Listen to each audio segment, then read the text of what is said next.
Chasing that money, living for the thrill, aiming for the top, gotta make the kill. Street smart, no room for the weak. Cross us once, you'll feel the heat. Taking what we want, we don't ask for permission. Running with the wolves, a dangerous coalition. Living on the edge, no time for hesitation. Heel Shit Podcast, where the bad boys reign. Never following the norm, always causing pain. Running this city, ain't nobody in the way. We're the kings of the night, here to stay.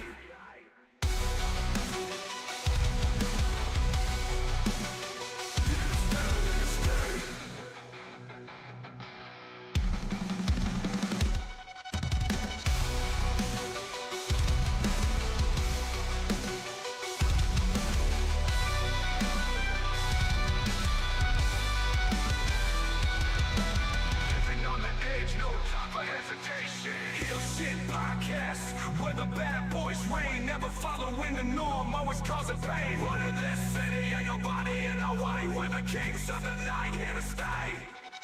Heel Shit Podcast, where the bad boys reign, never following the norm, always causing pain. Running this city, ain't nobody in our way. We're the kings of the night, here to stay. We're the kings of the night, here to stay. We're the kings of the night, here to stay.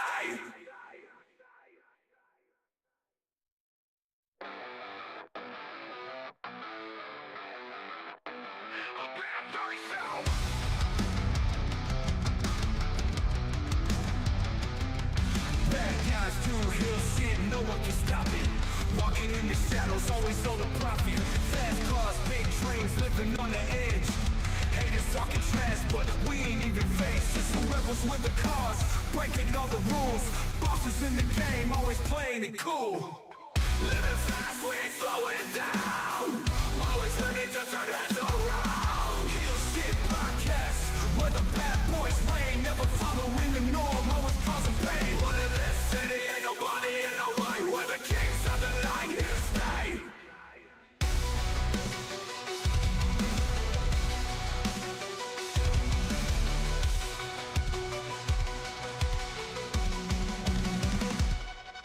Chasing that money, living for the thrill, aiming for the top, gotta make the kill.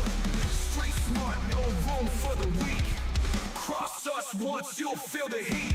Taking what we want, we don't ask for permission. Running with the wolves, a dangerous coalition.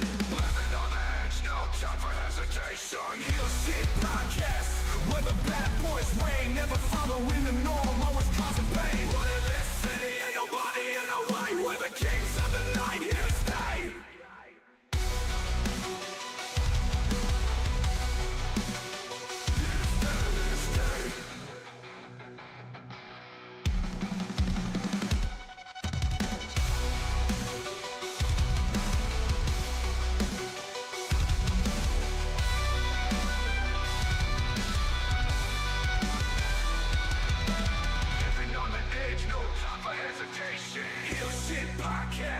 Where the bad boys reign, never following the norm, always causing pain. Running this city, ain't nobody in our way. We're the kings of the night, here to stay. Heel Shit Podcast, where the bad boys reign, never following the norm, always causing pain. Running this city, ain't nobody in our way. We're the kings of the night, here to stay. We're the kings of the night, here to stay. Viewer discretion time. Viewer discretion is advised. What up, heel fashion? Welcome back to Heel Shit. Why do we call it that? Because bad guys do heel shit. I'm Dark Cordz, that's Draven Grimes, and it's Tuesday, so with us as always is Edgar from the Snug Wrestling Podcast. Oh, look at the definition in that arm! And we're gonna talk about... We're going to talk about what that mouth do. Talk a lot of shit and eat tacos, my guy. That's what that mouth do. That's right. We're going to go over the biggest news stories of the week. Once again, we got the Cena, Cody promos, the best thing in wrestling for the past week. We got the SmackDown contract signing, and I think we got some AEW Max viewership. We'll get into it all right after this. Cool. Living fast, we ain't slowing down. Always ready to turn heads around. Heel shit podcast, where the bad boys reign. Never following the norm, always causing pain. All right, fellas, how we doing? Good. It's Tuesday. You know what that means. Yes, I do. It's April Fool's. Yeah, that sucks. Oh, this whole show's April Fool's. Bye, bitches. Now, Man, the first thing I read this morning was Vince McMahon is buying TNA. And I was like, it's going to be one of those days, isn't yeah, it? the first thing I saw was Shane McMahon joining back with WWE and opening the door to AEW. Like, that was the first thing I saw this morning. Mm-hmm. And That's the first thing you posted, and you said that shit with vigor. I did. Yo. As soon as I read that, I was like, my boy 'cause don't know. I never remember April Fool's Day ever. So yeah, I'm reading this shit. I'm like, damn, it's from a decently known news company. You know, it's whatever, but fuck. So I promise y'all, This motherfucker. I promise y'all that the news we say tonight is true to the best of our abilities. Okay. So, you want to tell me about Cedric again? No. I wasn't going to bring it up. I was going to bring that up. I was going to make it a point.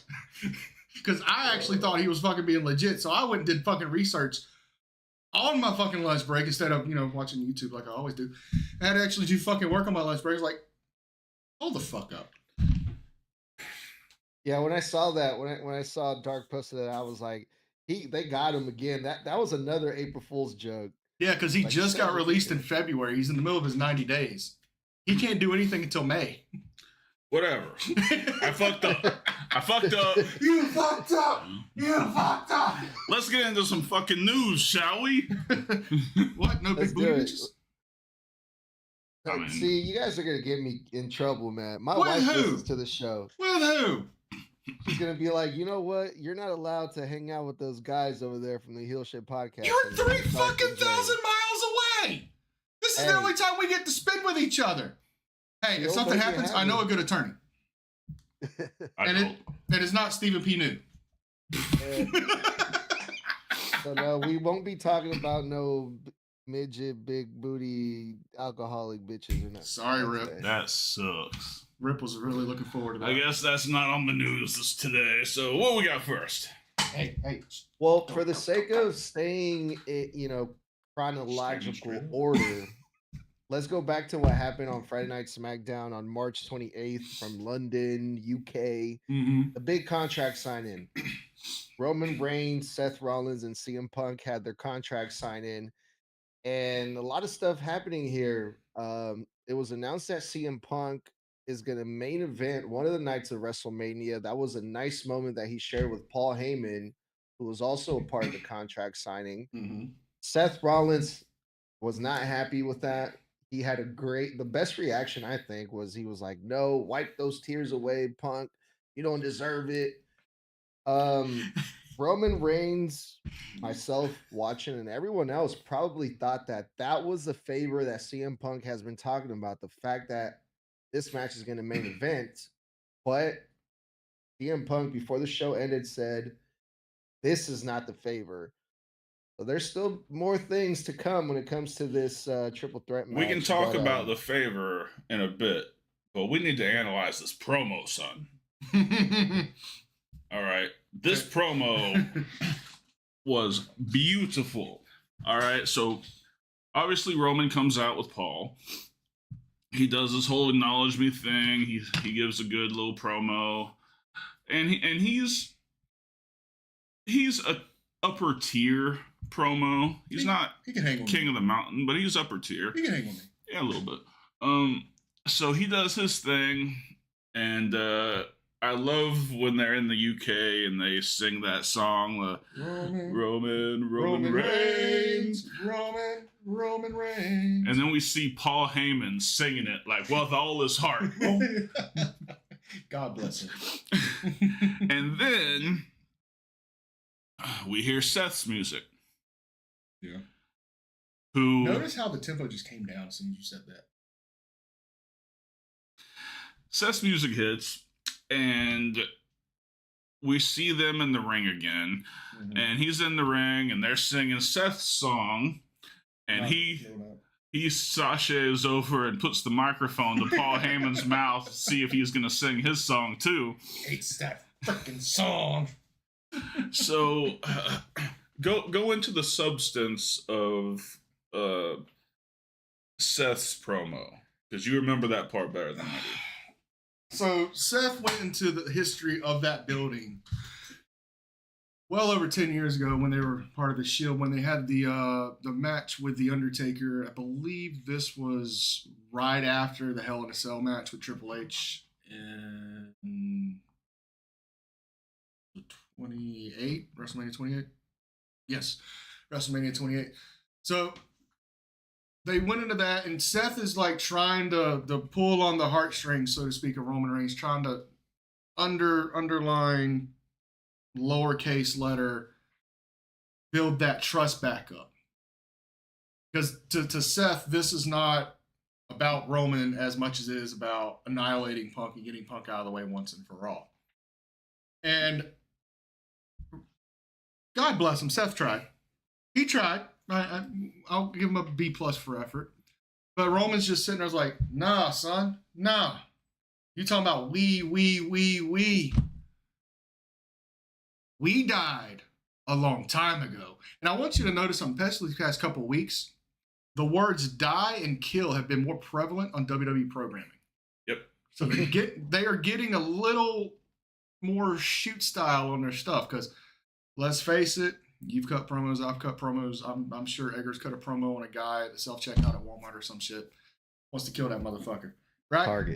Target. Oh, big spender. High class. That explains all the figures. High class heel shit right there.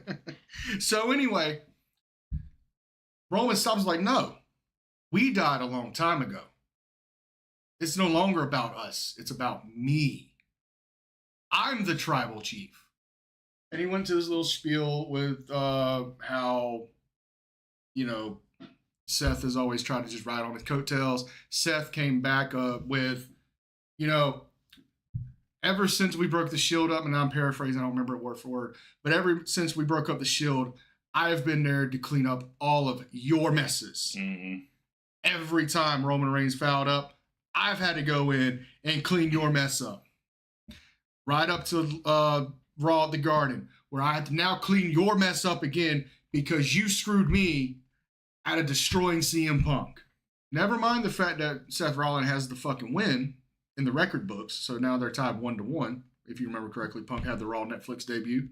Seth has the cage match win. So they're tied 1-1. Why do they have? Because Punk was dragged out of it.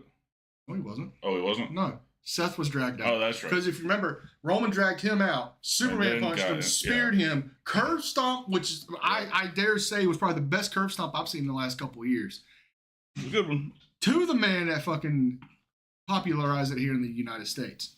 Then he went into the fucking cage like a jealous ex-boyfriend with the fucking ex-girlfriend consoling the new boyfriend, and beats the dog shit out of him. Dog walks his ass in the cage.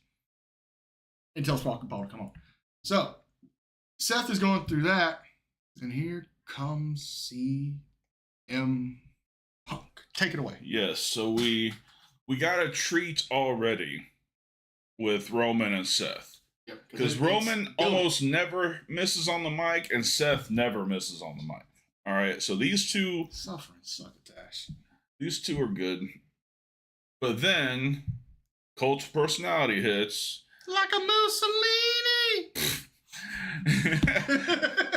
And out comes the best of the three mic skills in the world. I mean, trademark. But here comes out Punk, who is, like I said, the best of the three on the mic. Yes. So he does his thing. I'm here to sign a contract and chew bubble gum, and I'm all out of bubble gum. Nice callback. Yep. He goes through and he goes to sign the contract, but he's like flipping through the pages. Mm-hmm. And you never see that at a contract signing on wrestling. Nobody ever looks at the contract. No. They just sign the shit. It's either the front page or it's the back page. There's Yeah. nothing in the middle that you need to concern yourself with. Your quote-unquote attorneys have already looked it over. So he's flipping through pages, and Roman's like, today, Junior? Like, This is TV, This is son. TV. Page 4, clause 5. Paul, go help him. For the love of God, go help him. Yes. So Paul comes over and he goes, I know what you're looking for, and it's in there. Okay? You will main event WrestleMania. You're gonna close the show. So he's all teared up. Seth is losing his shit, all right? Because he would rather Punk not get the accolade than to main event WrestleMania. Mm-hmm. He would much rather open the show than main event just because Punk's in the match. And he reminded me so much of like a mid-2001 Christian, with just that fucking temperature. Remember when fucking Christian used to fucking throw himself on the fucking ground and like have a complete 2-year-old temper tantrum? That was borderline Seth Rollins. That was Seth Rollins for sure. So he's losing his shit. Punk's not even paying attention to him. Punk's having a moment. Yeah, For Shoot, he's having a moment. He's having a moment because this is for Shoot one of his dreams. Yes. You know, not just a storyline. So he's having a moment, and Old Roman. somebody starts. I don't know if he thanked Paul or people started chanting or whatever, but he grabbed the mic and he was like, "No, don't be thanking anybody else." Well, you're skipping something. You're skipping something very important. Okay. As Seth is over here acting like Christian from 2001, and Punk's having a come to Jesus moment with this piece of paper that says he's closing the show, Roman's at the head of the table just cackling like a schoolgirl, and he says, "Ha ha ha ha! Oh, one man's dream is another man's favor. Check."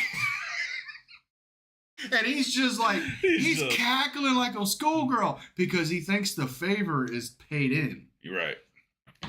And Continue. then Seth gets down on one knee and he says, "I acknowledge you." And he goes, "Tribal chief, head of the table, big dog." Then he goes, and then he stands up and he goes, "Oh, by the way, that's not the favor I'm owed. Cut to black." Pipe bomb. Beautifully done. Mm-hmm. The entire segment, masterful. Everyone played their part perfect. Yep. You've got 3 Mike Masters in the ring and Roman. And it was just a great segment all around. What'd you guys think of it? 100%. I'm right there with you. I've watched it quite a few times. Not really as much to study it for this show tonight because I kind of got the gist of it the first step. It's, for me, for the last 20 years, I've been like the CM Punk fan, just like I was the Undertaker fan in my youth. And I know for Shoot how important that moment was for him. So just for me to go back and, I guess in a weird way, live vicariously in that moment with him. Let's face it, I'm not going to fucking WrestleMania unless I buy a ticket. So I'm damn sure not going to main event it. But this is probably going to be the closest I ever feel to this, and I'm okay with it. I love the fact that this is, and I say it a lot, it feels real because when it comes to Punk getting the main event slot at WrestleMania, even if it's night on, and we'll get into another fucking subject on the main event later on, this is real. This is organic. You're going to see a very emotional man win, lose, or draw at WrestleMania, closing the show. And I love it. I fucking love it. I don't think there would have been a snowball's chance in hell we'd get that with fucking Vinnie Mac. No. But Hunter understands the importance of this because Hunter was one of the boys. Yep. Hunter understands that even though Punk did many sins in the company leading up to his departure and afterwards. Mhm. You have to learn to forget and forgive. Right. Hunter's done that, and Hunter is now rewarding him for all the hard work that he's put in, not just since he's been back, but for all those years leading up to the departure. He's forgot all the negativity. He's forgotten all the bullshit that's happened, all the bad press, and he's finally allowing him to live his dream. Mhm. What about you, Edgar? Beautifully done segment. This wasn't your typical contract signing where you assume they're either going to brawl it out or someone's going to go through a table or, the same stuff that we see at all these contract signings. Yes. This was like perfect in every perspective that you look at it. You have Roman Reigns who thinks he's the top star in the WWE. He's the reason that they went to Netflix, and he's the reason they're doing all these great ratings and this big boom period. Mhm. Seth Rollins feels like it's because of him. So there's real competition between Seth Rollins and Roman Reigns, not just their history, Mhm. but like in real life, Seth Rollins has expressed, I want to be that guy. And that goes into play here. Then you have the history with Seth Rollins and CM Punk that has been boiling over even before CM Punk showed up to the company. Mhm. And then you have Paul Heyman, who's in the middle of Roman and Punk. So it's just like the perfect mixture of storytelling and also real life situations going on here, not just in story mode, but behind the scenes. Mhm. And it's absolutely exciting. As a wrestling fan, you have to love this. And man, I was like blown away by the whole thing. It was amazing. Yeah. And like you just said, this is one of those rare occurrences. I know we talked about it a few days ago, but this is one of those rare occurrences where nobody got physical after the contract signing. And I firmly believe that because there was no physicality, nothing was taken away. I believe it turned into another one of those brawls that they had on Monday Night Raw or SmackDown the week before. It would have took away from it. It would have took away why it felt special. Yeah, I think it was well done all the way around. Yep. So, All right.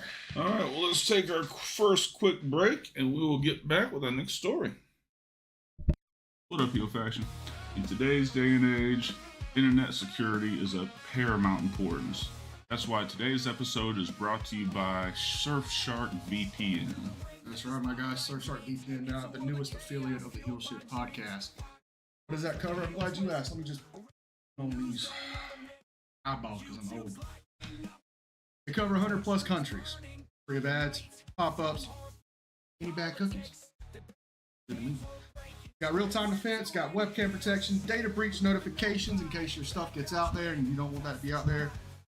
And it keeps your personal data protected, which means if you're in one of those states that have been banned by the capital P word, pick your shit back up, my guy. All right, Yeah, very buddy. Nice.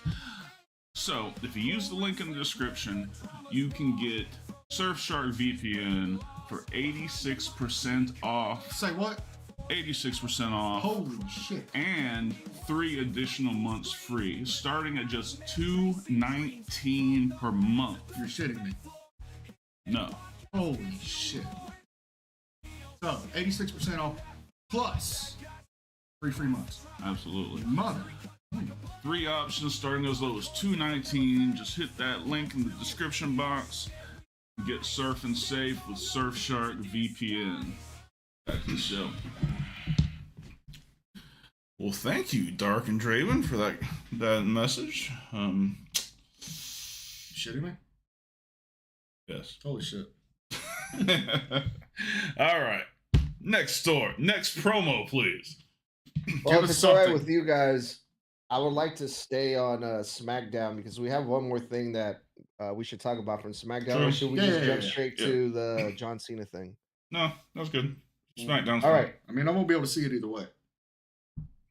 So this past Friday Night SmackDown, Ray Phoenix was announced that he is gonna finally debut on the WWE next Friday Night SmackDown, April 4th. This is when the WWE is coming back to the United States after their very, very long European tour that felt like took forever. But Ray Phoenix is going to show up.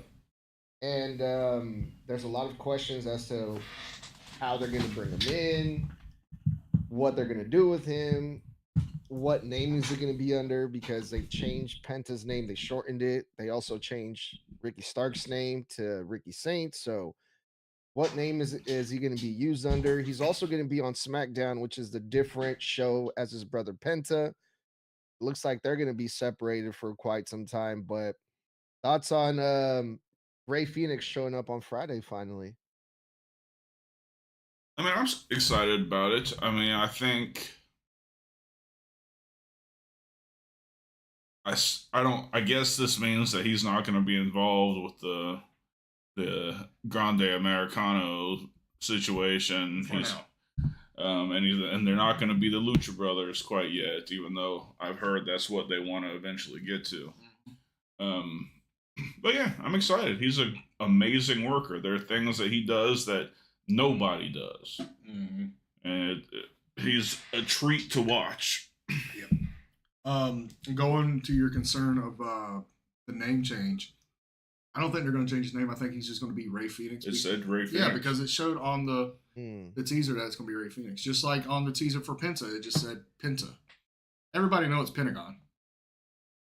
But obviously, you know, it's more or less for merchandise sales and shit like that. Yeah, it's much easier than Penta El Cerro Miedo.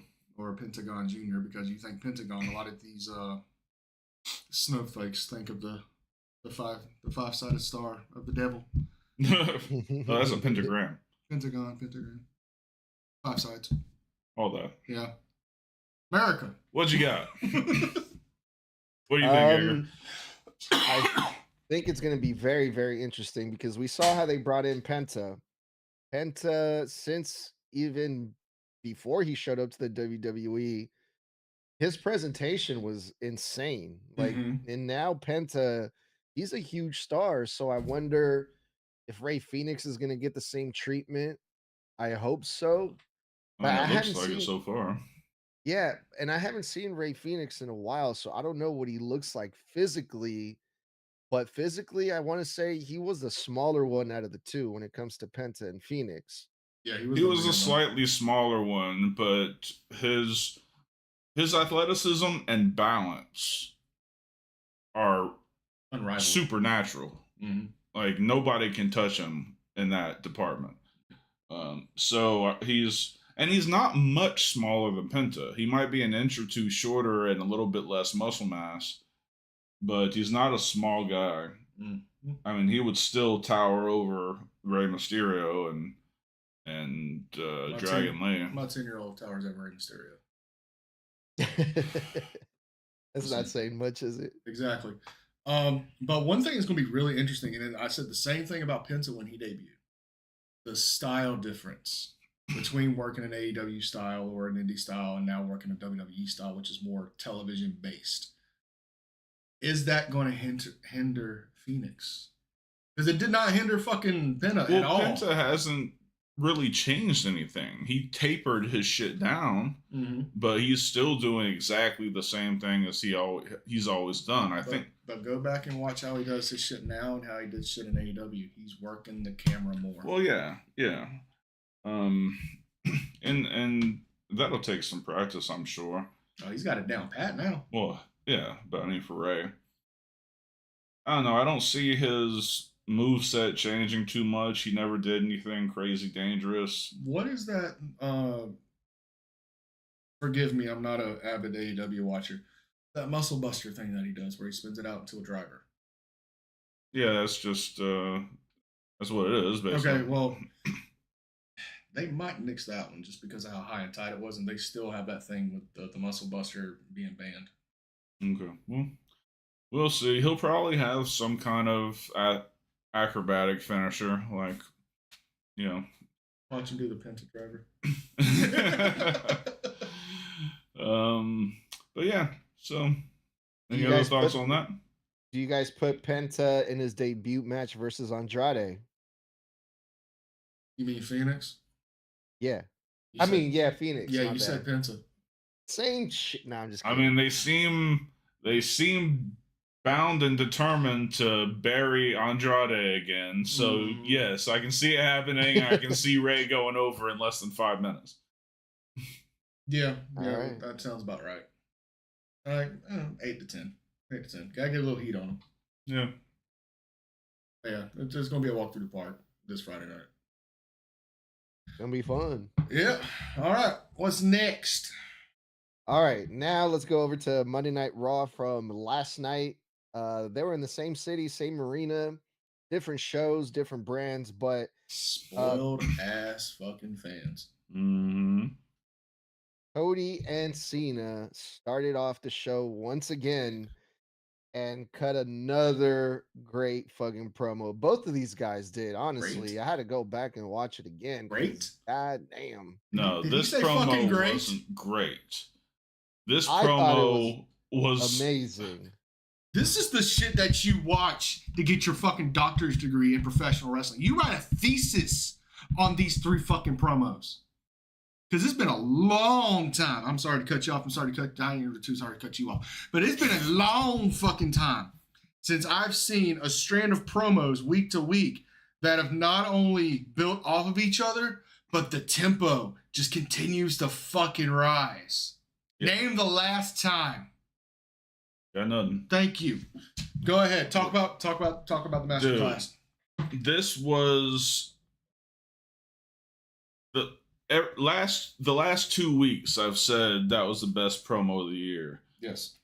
Last night we saw maybe the promo of this decade. All right, we saw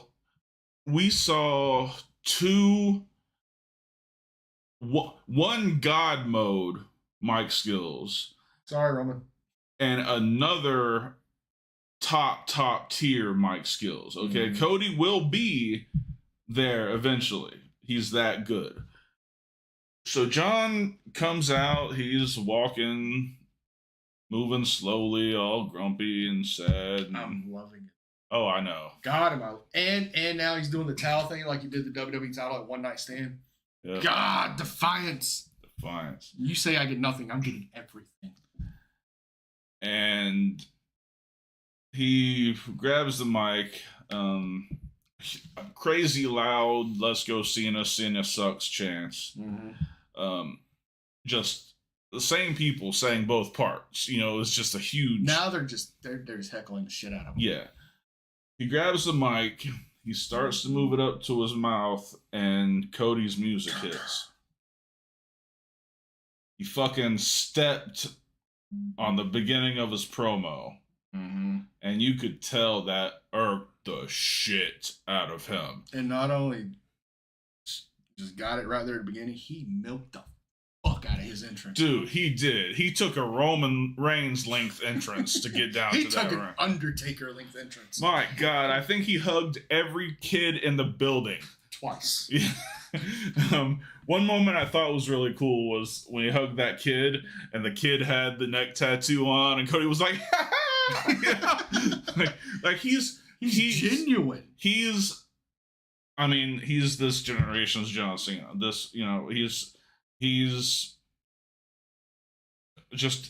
He's an awesome heel, but he is like a believable babyface. Like he's very personable. So he comes out and John starts to talk and Cody once again stomps on the beginning of his. And I know, speaking from experience, it pisses you off when someone stomps on either your entrance or right before you start talking. Do not stomp on the shit. Cody did it twice. That's a brave motherfucker. So he does it. He cooks. Cody cooks. That motherfucker got a damn. He got a cooking degree somewhere. Motherfucker. He was laying out. He did the whole 8 Mile ending rap battle. He was like saying all this shit about himself that he can use against him, you know, trying to take the sting out of it. I got a lisp, so I can't say anything with the letter S like Stardust, baby. Like, you could hear Dusty in the promo. It made me so happy. So, tell us about the content of Cody's initial segment. So, like I said, it started with the list saying he can't say anything with the letter S. It went into Stardust. Now, he's got a main event with fucking Stardust. And we actually got a Stardust chant. Which fucking drove me bonkers. Serious? Never in my life did I ever think that gimmick got over. It's over now that it's dead. Mm-hmm. Oh, then he went on. Damn, that's good shit. Then he went on to, you know, make fun of his fucking own tattoos. Like, you're right.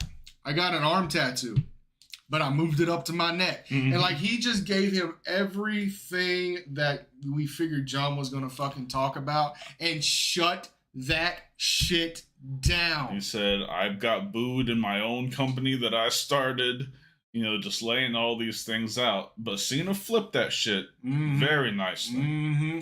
So, and we also got the reason. Right. So John, you know, the first thing Cody says is, "What? He's gonna cook me. Cena's gonna cook me. That's what you do." He goes. John was like, "I'm not gonna cook you. I'm gonna bury you," and just goes into this intense fucking promo. Just like, I am greatness. I did all of this so you can just walk in and be mediocre and run with this stuff. Everybody says I bury talent. I don't bury talent. I am talent. Who? I bury Bars. mediocrity. And he goes, Bars. He goes, I don't give a damn about your lisp or any of your failures. Mm-hmm. You know, I just can't keep watching you walk around with that title. It makes me sick. Mm-hmm. And don't forget this one. They've sent people here time after time after time again to try to bury me, and nobody can do it, so I'll do it myself. Yes, that was probably the hardest bar in that entire promo. I'm just saying, John Cena's not going to give us what we want. I do not want a new rap album before he retires. I'm just putting it up. I repeat, do not, wink, wink, do not want a rap album. This motherfucker was giving bars, dude. Son. That was chill-inducing. Nobody has been worthy to bury me, so I thought I'd do it myself. Mm-hmm. Like, that's God mode boasting right there. That is serious trash talk. And we thought that was going to be the end of it, but no, sir. No, sir. Cody decided to cook again. That motherfucker flipped that motherfucking steak and let that shit cook a nice medium rare. Tell us what he said. Whew. Now, this is the part where, as a fan, I started really getting into it, so I didn't catch too much. I apologize, but this, I think I've watched it 4 times. And I can't fucking, like, remember it word for word. But this is where the shit got fucking deep. This is when he said something along the lines of, you know, I rode with you. I was with you for years. I had to go away. I had to go start my own company. I had to do this. I had to do the other, right? But when I came back, they said I was the man. They chose me. Something like that. They chose me. Unlike a certain billionaire that's no longer here and we don't talk about. Yeah. Dude. Yeah. Did they choose? Did they really? Chills. Did they really, John? Or was it just some old guy locked in an office that we can't talk about anymore? Chills went down my spine. That is the first reference of Vince McMahon since the fucking Roman Reigns Austin Theory promo over 2 years ago. Mm-hmm. Because your daddy's not here no more. That's right. Ooh, and we thought it was over there. Continue, sir. John Cena came back. Nope. Before that, Cody goes, I know that there was more dick in that promo than you have in your jorts. I was like, oh shit. I pulled over. That was my reaction because I pulled over and I cackled like a schoolgirl, and we thought it was over. But no, this steak ain't over, my friend. We got to flip that bitch because it's still at a nice rare. We got to get it up to temp, right? So John Cena turns into fucking, what's a good word? Stern daddy. He's a stern daddy now because now nothing's off limits. Cody was his chauffeur. Mm-hmm. Cody is just an amalgamation of every prototypical superstar he's ever idolized. John Cena made millions for billionaires. No, he built empires. You know these motherfucking lines better than I do. He built empires for billionaires. You just stole money from one son. You just take money from their kids or something. Dude. At that point, I was like, there's fines. There's fucking fines involved now. I'm looking at it like, and my kids watched it before me, so they're like, yeah, what's that mean? I was like, yeah, that was rough. And the whole thing about I've worked 100 times harder than you. I was never protected from a crowd. I don't know what he was referring to there. I guess they've kept Cody out of hostile crowds early on in his run. I don't know. I'm sorry, but as a babyface, he's been over everywhere he's went. Yeah. Unless he's like referring to the bullshit at One Night Stand 2006 where the only fucking crowd was fucking against him. I don't know. And then I can't remember a whole lot from Cena's second go. It started to simmer down from here. Started to. And then John was about to leave. Cody stops him. Whoa. John, before you go. Yeah, John. Before you go. Listen. No matter what's happened up until now, I've never had a crowd chant at me, "You can't wrestle." And boy, that's that poking turn the it bear. in. Obviously we've all heard that, and some people might believe it. It's bullshit. I chanted it in my youth. Yeah, it's bullshit, but that stuck him. He was saddled with that for years. Over a decade. So he jumps in the ring, acting like they were gonna go to blows, and then of course he does the heel thing where he snickers and he starts to turn to leave, like he always does. But then he turns. He about misstepped. If you look close enough, he about misstepped that one. He turns and takes a swing at Cody. Cody ducks, locks in the crossroads, and hit a crossroads that put Cena down like he died. This is the same motherfucker. This is the same motherfucker who has a finisher on 2K with 3 of them back to back. It took this motherfucker 4 to beat The Miz. Yet he damn near killed John Cena with this move right there. Who the fuck do they think they're talking to? It took 7 to kill Roman. God damn it. Fuck you, all right? My prediction. Got like 3 of them. My prediction for this Mania match now is he will hit 15 crossroads and Cena will still leave with the title. It'll take him 14 AAs to put away Cody. But he's gonna do it. Oh shit! All right. Edgar, give us your thoughts on the promo. Man, the thing that stood out to me about this whole thing was that John Cena, well, they both told no lies here. They both were very honest in their promos, but John Cena was kind of saying a lot of the stuff that some of the fans, some of the Cody haters have been saying about Cody Rhodes. There's a lot of fans that have been getting tired of Cody, saying his title run has gotten stale, that he's boring now. And I felt like John Cena was kind of hinting at that a little bit because he said, like, the reason why I'm treating you like this, Cody, I think Cody asked before, like, why Cena? Like, why are you doing this? Right. Cena's response to that was like, you're too clean, you're too polished, you're too forgot some of the words he said, like Perfect and put scripted. Yeah, together. you're Yeah. too perfect. Yes.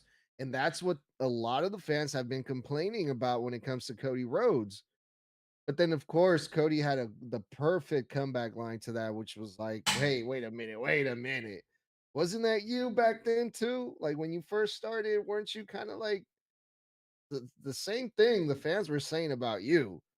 You Right. know, people were not feeling you." They both used what they heard, from the fans for years against each other. I mean, the "you can't wrestle" was the dagger.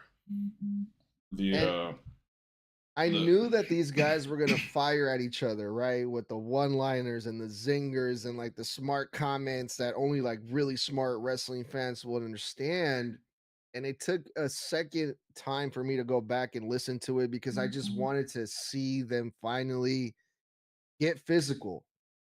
I wanted the talking to be done. I want to see them fight, and we got a little tease of that. Finally, John Cena got what he deserved, and I popped big when Cody Rhodes hit the crossroads on John Cena.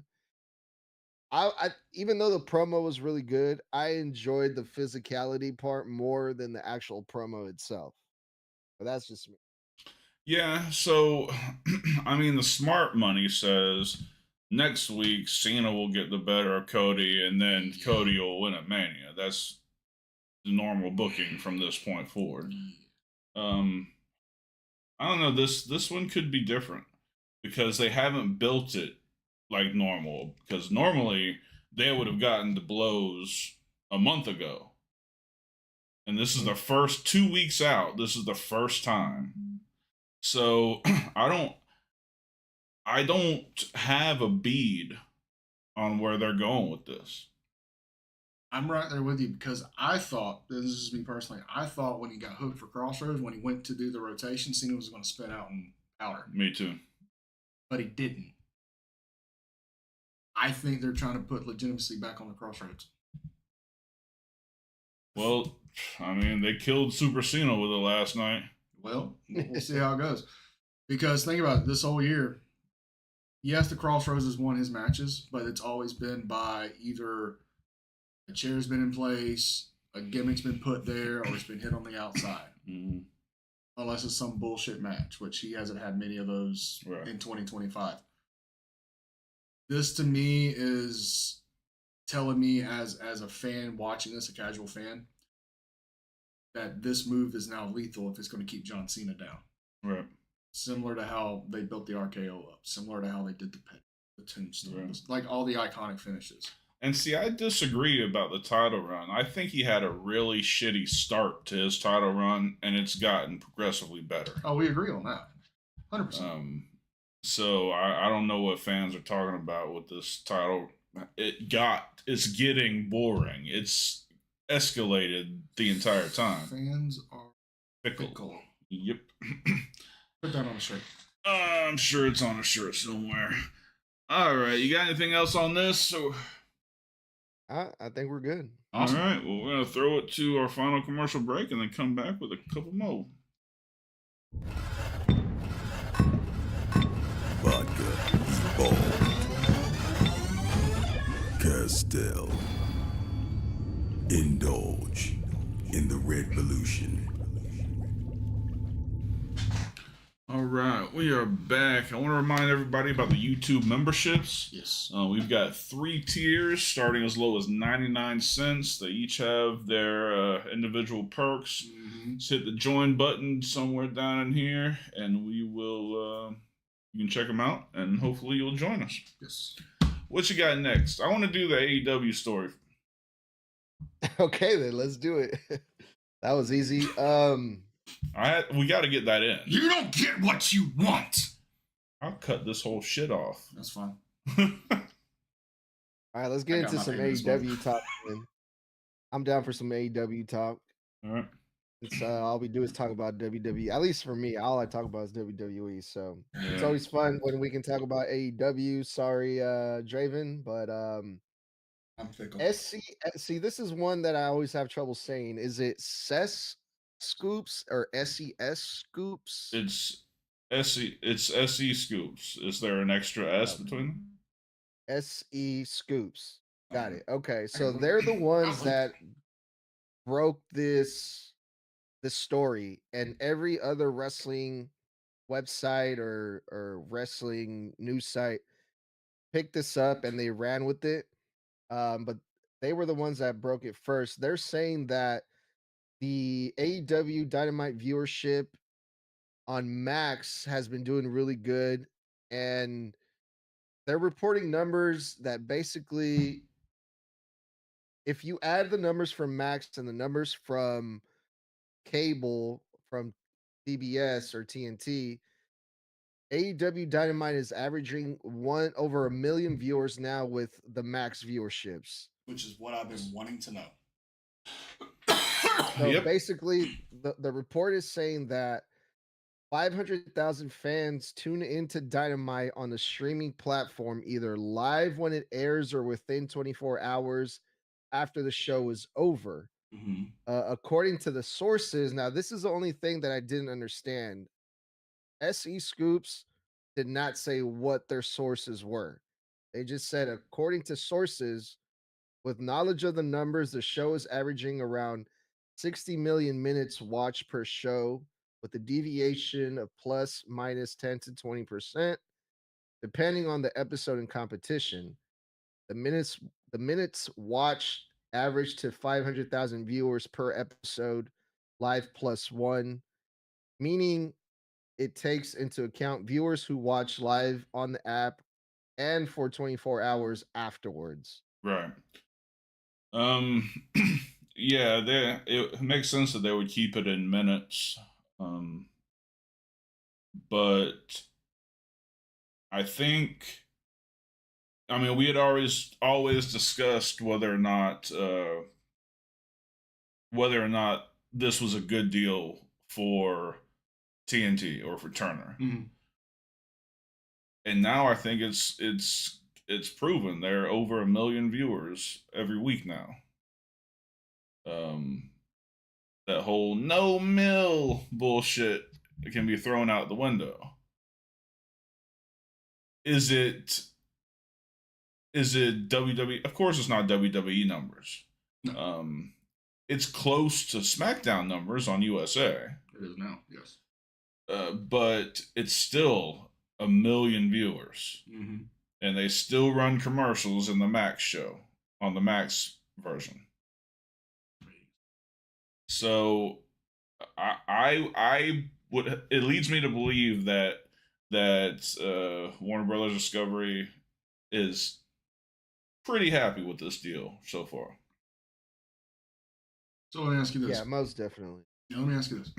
And this is, I don't watch AEW. You know this. I support pro wrestling, period, in the story. Do you feel, because of these numbers, that, remember when we talked about AEW kind of stalling out? Do you feel like they're no longer stalling? They're starting to get momentum again? I believe so. Obviously, there's more eyeballs on the product. Mm-hmm. The choosing smaller arenas, I think, was a really good idea because they pack them out. It's louder in there because it's packed as opposed to a quartered filled arena. Yeah. That alone was giving them bad publicity. Yeah. They should have done this move 8 months back. I completely agree. And I think everything's on the right track. And they put on, I mean, their shows are awesome. Their pay-per-views are always great. But I haven't watched an episode of Dynamite that I thought was trash in a little while. Well, that also goes to the taste in professional wrestling. Obviously, you prefer that taste. Me, little less. I like more of old school feel. I don't like all spot monkey shit as much as a lot of people do. But that's okay. That just means there's something out there for me to watch. And I don't have to watch this, which means I don't have to sit here and bitch about this. Yeah. You fickle motherfuckers. You don't like it? Don't watch it. Vote with your wallet. Simple as that. I prefer to watch MLW over fucking AEW. Does that mean I'm wrong? No. Does it mean I'm right? No. That's just my taste. Yeah. and that's as simple as it should be. But goddamn it, I still get the lonely brave soul attacking my AEW takes on Instagram or TikTok, and The thick of fat. I mean it doesn't generally end up well for them, but It does for their moms. Try it. Oh, definitely does for their moms. Oh yeah, Yeah, 100%. By the way, I need a weekend off. Just let you know. So, what do you think of this, Edgar? You feel like it's good numbers? Do you feel like What do you think? It is. I think it's good because even before this Max deal, WBD was always reporting that they were satisfied with the numbers that they were doing on TBS.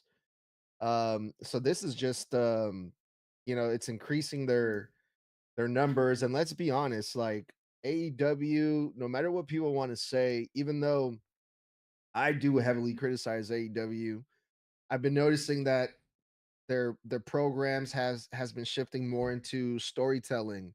This past Dynamite, not that it didn't before, but it's more, they're doing it now more, it feels like. The promo with John Moxley and Swerve Strickland on Dynamite, the thing that they're doing with FTR and Cope, the things with Tony Storm, even the Hurt Business, it just seems like there's more promos. It seems like, yes, there's still a lot of wrestling, but the storytelling is getting stronger on Dynamite, and I think that's what's attracting more viewers on HBO Max. The fact that you have to tune in to see what happens or what's gonna happen, and I think if they keep doing that, even though I still believe that some of the storytelling doesn't really make sense to me sometimes, but at least they're doing it. And I think that is going to keep attracting more and more viewers. And I hope for their sake and for wrestling's sake and for all of us fans, I hope they keep getting more numbers, man. Why not? Absolutely. Does the article say anything about collision numbers? It does not, but I did read an article from this past Collision that this past episode their numbers decreased and also the demo decreased. But that kind of, it just goes up and down, I guess, depending on what's on the show, on the what they're competing with on that day is what varies on Collision. I mean, they float anywhere between like 300 and 400,000 viewers, right? On Collision. 3 to 5. 3 to 5. So it's like, so if they do 3 or 4, say if they average 400,000 viewers and they get another 2 or 3 on the live plus ones, I mean, I'm sure they're really happy with that too. Yeah, so Collision this past Saturday averaged 339,000 viewers. Yeah, so let's just pretend that they double that on Max, because a lot of people might watch it Sunday morning instead of Saturday night. I was about to say, because you got to think, Saturday night, I mean, what was on Saturday night for fucking WWE for years? Velocity, the fucking throwaway show, the dark show matches. Same thing for fucking Sunday. They had Sunday Night Heat. I mean, honestly, if they wanted to do it right, I've been saying it for years, Ring of Honor needs to have their own fucking show. They need to use Collision as like their developmental and have Dynamite be the grade A show, which obviously it is now. Yeah. I thought it was just Dynamite that was on Max. Is also Collision also on Max? Oh shit, I don't know. That's a you question because you got the Max. That is a good question. I don't watch Collision, so I wouldn't look for it on Max. Tony wants his money back. His money back from what? Oh, I told him that you watched all the shows. He needs that $6 back. He can go fuck himself. Yeah, I think it's just Dynamite. Okay, well, fuck. Where'd all you viewers just come from? Right? Sheesh. Well, we still got one left. Got one left. You guys are late to the party, and we've had a good fucking time. Never know. All right, Edgar, what is the last one for tonight? The last one for tonight, fellas, is the Gunther and Jey Uso feud. It finally got personal, you guys. It finally got what we needed, I feel like, because it was getting, some of us were just getting kind of bored of it. But after what happened on, I was going to say Dynamite, but what happened on WWE on Raw last night, I'm hooked again. I'm into this again because it got real, y'all. It got personal. Gunther attacked Jimmy Uso. It got nasty. Yeah. God, it got nasty, y'all. That was Memphis nasty. Now we got a feud here, y'all. So what did you think about what we saw yesterday when it comes to Jimmy Uso? So walk us through it. All right. So last week we had a tag team match. It was A-Town Down Under versus Jey Uso and a partner of his choosing. They couldn't have made it any more obvious it was going to be Jimmy. Right? So did the match. Usos went over. Gunther interfered. Jay went for the fucking spear, tripped up because of the botch the previous week with jumping over the fucking ropes. And I love the fact that they didn't ignore it, that they're turning it into part of the story. Yep. Love it. Jay could have done a little bit better fucking acting like he didn't mean to do it. But that's just my personal opinion. So that happens. Go to commercial. They come back. Jimmy and Jay sitting in a stairwell. Jay's in his brain. He's doubting himself. Jimmy is like, you're right. You can't beat Gunther. This Jey Uso can't beat Gunther. But the right-hand man can beat Gunther. Main event Jey Uso can beat Gunther. Not this Jey Uso. I'll catch you later. I'm like, oh, that was fucking sudden. Whatever. Fucking goes right around the corner. Gunther conveniently just strolling down the lane. Jimmy fucking calls him over. He says, you, me next week. And Gunther's like, okay, cool. Just don't trip up like your brother. Jimmy knocked the piss out of him. Oh, man, that was a nasty slap. And you saw for like a split second, Gunther was like, oh, fuck.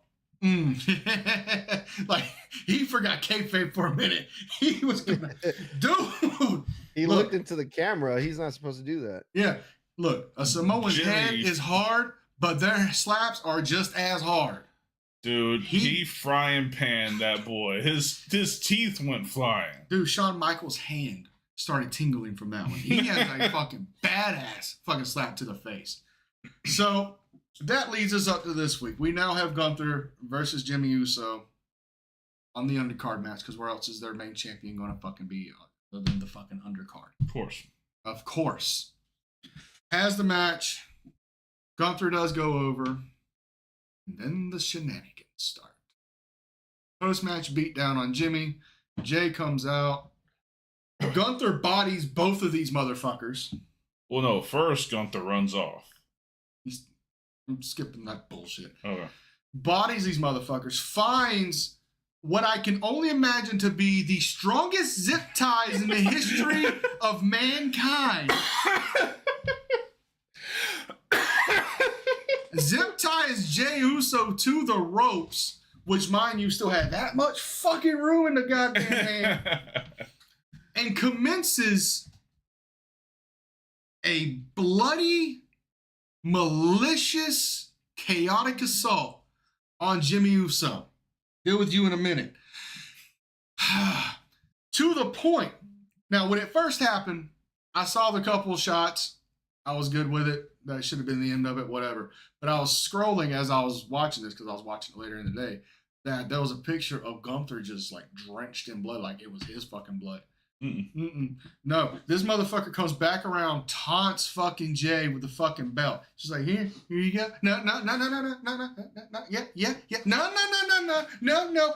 Whack! Fucking Jimmy Uso again gets on top of him and like bathes on that motherfucker for a good fucking 2 seconds. And it's like down here on his fucking trunks and on his dick, and he goes all the way up to his fucking neck. Like he's just This reminds me of late 70s Memphis. Mm-hmm. Jerry Lawler being busted open, trying his damnedest to get fucking Dutch Mantel off him because he is just drenched in, like Eddie Guerrero 2004 against JBL fucking bull rope match blood. Right? And this is what it's reminding me. Obviously, it's not that much blood. This is PG fucking programming. But you don't see that anymore. You don't see the visualization of one man covered in another man's blood. This got real fucking serious, real fucking quick. This is legitimately turned into a blood feud. Mm-hmm. Expect total fucking chaos. Expect fucking head shrinker style fucking offense from Jey Uso now. Mm-hmm. Because he's not main event Jey Uso anymore.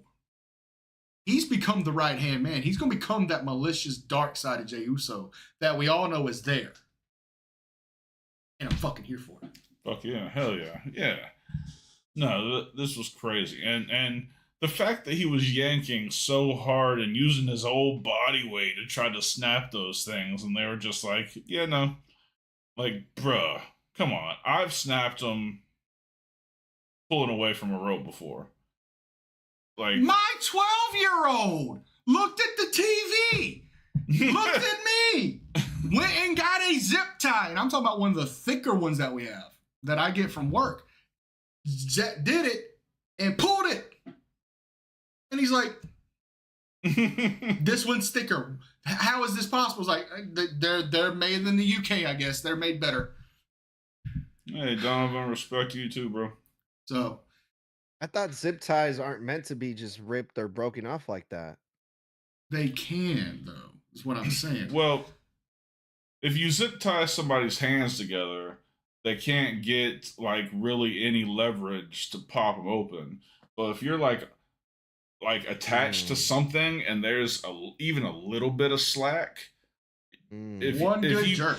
Yeah, you can get out. Okay. But the thing about it is, Jay had like fucking 9 miles of fucking air between the zip tie and his fucking wrist.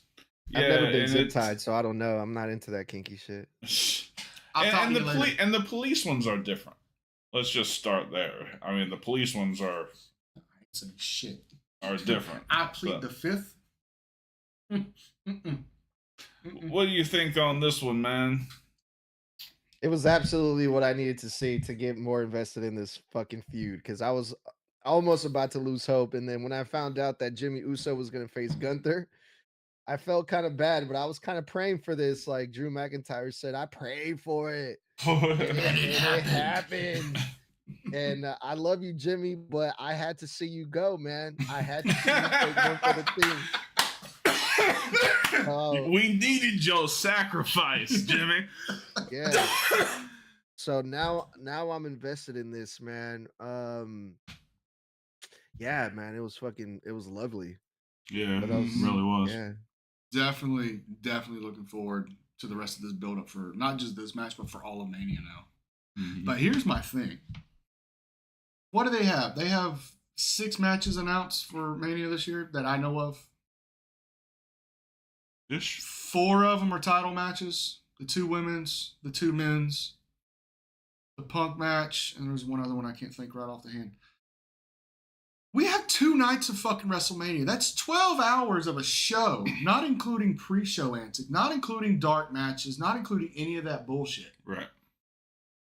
What the fuck are we gonna do for 6 fucking hours each night? Watch 3 matches? Like just a very long Monday Night Raw? We're probably gonna get 2 3.5 hour shows. At WrestleMania. WrestleMania has a 7-hour allotted time slot each night. What fucking what sense would it make to throw together another 10 matches in the last 2 weeks? It's not the first time they've done it. I know. I mean, Andre just doesn't make any Andre sense. Memorial Battle Royal. Something with Snoop Dogg. Bring Shane McMahon out there to blow his fucking quads again. Yeah. I'm pretty sure we're still gonna get Logan Dig up Paul fucking Pete versus Rose for AJ Kane to come back in Styles. Tombstone. Oh yeah, we're gonna get Logan Paul and AJ Styles. That's the match. That's the fucking match. Okay, yeah. Damian Priest versus Drew McIntyre. I completely forgot about that because I Absolutely. give about that fucking much about it. And we haven't heard anything about the Intercontinental title yet, which will probably be Finn Balor versus Braun Breaker. Mm-hmm. I see that happening night after Mania, to be honest. I see more of something happening within the Judgment Day period rather than Balor going for the IC title. Mm. Yeah. Yep. So, anything else? Actually, Um, you know, JD's Huh? JD's cleared. Is he? He's cleared. Holy shit. He got cleared Friday, Good for him. but he's not on TV yet. Mm. Telling you, what if JD's the one to kick Balor? What if JD's the one to fucking take over Judgment Day? Could be. All right. Well, we have a huge announcement to make. Glad there are a few of y'all watching now. We will have Victoria on the show Thursday night, 8 p.m. Eastern. Victoria, one of the great female athletes. First ballot of Hall of Famer. The fact she's not in the fucking Hall of Fame right now is a travesty of justice. Yes. What was her gimmick name in TNA? Tara. So Just yeah. Tara. Victoria, aka Tara, aka Lisa Verone, will be joining us live. So we're very excited about that. Yes, sir. Would you like to do the pleasantry, sir? The fappening is happening Thursday. The fappening. Is happening. Bars. Before we get into the pleasantries, real quick, I do want to bring something to everybody's attention. This past Friday, one of our brothers suffered a massive heart attack on a shoot job. And because of such, he is out of work right now. And because of such, he has officially announced his retirement. Of course, I'm talking about Chase Hansen of The Tradition, also part of Carnage Club. Just want to send out my heartfelt condolences. If there's anything that you need, brother, of course, reach out. Dark Cordz is always on the Gmail. I'm always on all the Facebooks. Even if you just need to talk, we're here for you. But because of this, Jack Peterson has put together a show that's going to happen June 7th in Wasau, Florida at the Possum Palace. It is a benefit show. All proceeds will go to Chase Hansen and his family to help cover medical expenses, bills, whatever. I want to do everything in my power to hack this fucking house out to the point I have offered the services and have been approved that TFK will be in action June 7th at the Possum Palace for Chase Hansen. We will put our differences aside as tag team to tag team. This is now brother to brother. This needs to happen. I'm gonna do everything in my power. We're gonna promote the shit out of this on HSP, on WIW, on Talking Shit, anywhere and everywhere we're gonna have our voice. I'm gonna promote the fuck out of this. We will have the flyer up in the coming days. I'll put it on the socials. We'll start throwing it on here, just like we do everything else. Now I can do pleasantries. Love you, Chase. Ladies and gentlemen, do not forget this Thursday night, like he just said, Talking Shit, we will have The Black Widow herself. Boy, let me tell you something about a future ex-wife. Motherfucker. Victoria's going to be on here. It's going to be great. A lot of kids are like Trish Stratus, Stacy Keibler, Tori Wilson. No. Settle down, son. All right. All right. You can play with those girls. Yes. All right. Victoria was my woman. Yes. My God, was she my woman. She still is. Time and day. Anyway, we're going to have her on at 8 o'clock. Don't scare her away. Shut up. This coming Sunday will be Heel Shit Podcast, of course. Dark Cordz, Draven Grimes, 11 Eastern, 10 Central. You know the times, you know the place. To be determined what we're going to discuss. I'm sure it's going to be amazing, especially coming off this amazing interview with Victoria. Can't wait. As well as every Tuesday night, we will have Weekend Wrestling with Dark Cordz, Draven Grimes, Edgar from Snug. Edgar, plug your shit! Hit me up, y'all, at Snug Wrestling on all my social medias. Check out the show on Apple Podcasts and Spotify. What the fuck is Spotify? Spotify. Also on Spotify. Also on Spotify. Leave a star rating and leave a review of what did I do? I just put something out. I think we were talking about the Jey Uso and Gunther feud recently, and how to make it more interesting. It's more interesting now, but still go check out the show. And that's about it. That's Snug Wrestling, y'all. Yeah, see, I didn't forget him this week. I apologize about forgetting you last week. I was tired and I was high last week. Yes. This In every motherfucker- show, I will be back here smacking the Benjamin. All right? Smacking the Benjamin. Yeah, trademark. Shout out to the homie who posted that. Oh, yeah. Smacking Fuck. the Benjamin. See, we covered that. We covered Chase. We covered the shows. Don't forget the socials. If there's a social media, we're fucking on it. We're on the Facebook, the Twitter, the Snapchat, probably. We're on the Tiki-Topicy, the Ficky-Fappy, the MySpace, whatever else there's out there. We're fucking on it. The And SG. Black Planet. that part too. And ladies and gentlemen, also on OnlyFans, find us. And ladies and gentlemen, do not forget the merch. The merch Is beautiful. thank you, sir, because I forgot the line. As always, we have Heel Shit Podcast merchandise. We have the Forbidden Kingdom, which is our group. We have Draven Grimes. Look at that beautiful motherfucker. This was planned. This was 100% planned. He walked in here smiling like a khaki little schoolgirl wearing this motherfucker. Right, man. I gotta rep my homie. I almost wore your shirt, by the way. Just like, you That'd know. been fine. Yeah, we did it in the movies. Anyway, Draven Grimes, Rip Ruiz, which is our third member, Dark Horse merchandise. We got the Fuck Logan Paul shirts. We got the Pole Watcher shirts. We got the shorts. We got the cups. We got the t-shirts. We got the hoodies. We got the tank tops. We got the dildos. All at an affordable weight.